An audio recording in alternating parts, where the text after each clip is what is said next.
తొట్టంబేడు మండలం కత్తివారి కండ్రిగా గ్రామానికి చెందిన శివాజీ విద్యుత్ఘాతానికి గురై మృతి చెందిన ఘటనలో ముగ్గురు నిందితులను పోలీసులు అరెస్ట్ చేశారు. అటవీ జంతువుల వేట కోసం విద్యుత్ తీగలు ఏర్పాటు చేసిన దొరబాబు, గురువయ్య, సుధాకర్లపై కేసు నమోదు చేసి కోర్టుకు తరలించినట్లు శ్రీకాళహస్తి డీఎస్పీ నరసింహమూర్తి తెలిపారు. విద్యుత్ తీగలు ఏర్పాటు చేస్తే కఠిన చర్యలు తీసుకుంటామని హెచ్చరించారు.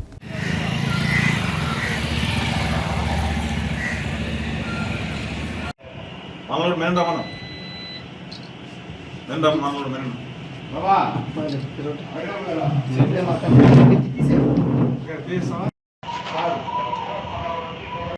కండ్రిగా మండలంలో కత్తివారి కండ్రిగా అనే గ్రామంలో ఈ అడవి పందుల కోసమని చెప్పి కొంతమంది అక్రమంగా మన కరెంటు కనెక్షన్ తీసుకోవడము, అక్కడ కరెంటు తీగలు వేయడము జరిగింది. అది తెలియక గ్రామస్తులు శివాజీ అతను కత్తి శివాజీ అనే అతను 45 సంవత్సరాలు అంటే వయసు తన ఆవులు ఏదో మిస్ అయిపోయాయని చెప్పి వెతుకుట కొరకు వాళ్ళ కొడుకుతో పాటు ఆ చుట్టుపక్కల ప్రాంతాల్లో తిరుగుతూ ఉండగా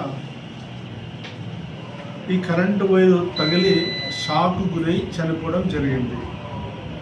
దీని మీద కుటుంబ సభ్యులు ఇచ్చిన ఫిర్యాదు మేరకు కేసు నమోదు చేయడం జరిగింది.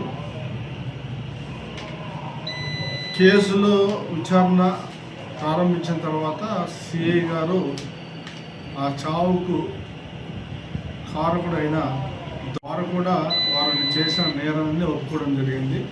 అంటే వీళ్ళు ఏం చేస్తుంటారో జనరల్గా చట్టాల గురించి అవగాహన లేకపోవడము, దాని తీవ్రత గురించి అవగాహన లేకపోవడము, స్వార్థం కోసం అంటే అడవి పందులు ఏదో పడతాయని చెప్పే ఉద్దేశంతో ఇట్లాగా అక్రమంగా కనెక్షన్లు తీసుకోవడం, ఎక్కడికంటే అక్కడ అడవుల్లో వేయడం జరుగుతుంది.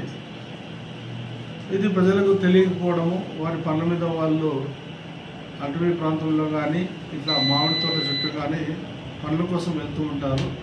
అప్పుడు ఇలాంటి సంఘటనలు మనకు రిపోర్ట్ అవుతుంటాయి. అందుకోసమే అలాంటి వాటిని నివారించడానికి కోసమని చెప్పి చట్టంలో కూడా బలమైన కేసులు పెట్టడం జరిగింది. ఇది నాన్ బెయిలబుల్ కేసు. మీ ద్వారా నేను విన్నవించుకోవడం ఏమంటే అవగాహన పెంచుకోండి. మీరు అడవి పందుల కోసమని చెప్పి లేకపోతే పంట రక్షణ కోసమని చెప్పి ఎక్కడ కూడా అనుమతి లేకుండా కరెంటు తీగలు వేయడం అనేది నేరము. కరెంటు తీగలు వేయడం ద్వారా అన్నం పుణ్యం మెరుగని వారు, రైతులు, కూలీలు ఇలా చాలామంది చనిపోవడం జరుగుతుంది. పశువులు కూడా చనిపోవడం జరుగుతుంది. ఇట్లాంటివి భవిష్యత్తులో ఎప్పుడూ కూడా మీరు వేయకూడదు. ఎవరు కూడా అక్రమ కరెంటు తీగలు తీసుకుని చేయడం పెద్ద నేరం అవుతుందని మీకు తెలియజేస్తున్నాను. మీరు చేసిన పని వల్ల, కొంతమంది చేసిన పని వల్ల ఇప్పుడు ఒక రైతు చనిపోయినాడు. ఆ కుటుంబానికి ఎక్కడ లేని ఆవేదన, తీరని లోటు దీని ద్వారా. కాబట్టి అటువంటి జరగకుండా ఉండాలి. గ్రామంలో ఉన్న ప్రజలు కూడా ఇట్లాంటి ఏదైనా సమాచారం ఉంటే పలానా వాళ్ళు చేస్తున్నారని సమాచారం ఇస్తే వాళ్ళపైన తగిన చర్యలు తీసుకోవడం జరుగుతుంది. ప్రజలు కూడా నేను కోరుతున్నాను, ఇలాంటివన్నీ నివారించాలంటే మారుమూల ప్రాంతాల్లో జరుగుతుంటాయి, అటవీ ప్రాంతాల్లో జరుగుతుంటాయి. కాబట్టి ప్రజలు కూడా కొంత సమాచారాన్ని ఇస్తే అది చాలా ఉపయోగకరంగా ఉంటుంది. రాబోయే రోజుల్లో ఇట్లాంటి ప్రమాదాలు జరగకుండా నివారించడానికి అవకాశం ఉంటుంది. కాబట్టి ప్రజలు కూడా చైతన్యవంతులు అవ్వాలి. ఎక్కడికక్కడ ఇలాంటివి మనం అరికట్టడానికి మనం అందరూ కూడా కృషి చేయాలి. అక్రమ కరెంటు కనెక్షన్లు ఇట్లా పంట రక్షణ కోసము లేకపోతే జంతువుల వేట కోసం అనేది వేయడం అనేది చాలా తీవ్రమైన నేరం.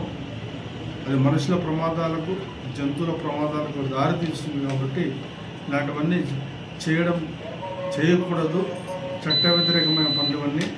అందుకోసమే మేము ఈ ముగ్గురిని ఈరోజు అరెస్ట్ చేయడం, కోర్టుకు కూడా పంపడం జరుగుతున్నది. మీ ద్వారా అందరూ కూడా ఒక అవగాహన కలిగి ఉండాలి, అవగాహన పెంచుకోవాలి. ప్రజలందరూ కూడా రాత కూడా జాగ్రత్తగా తీసుకొని వారి కార్యక్రమాలు చేసుకోవాలని చెప్పి ప్రజలకు తెలియజేస్తున్నాము.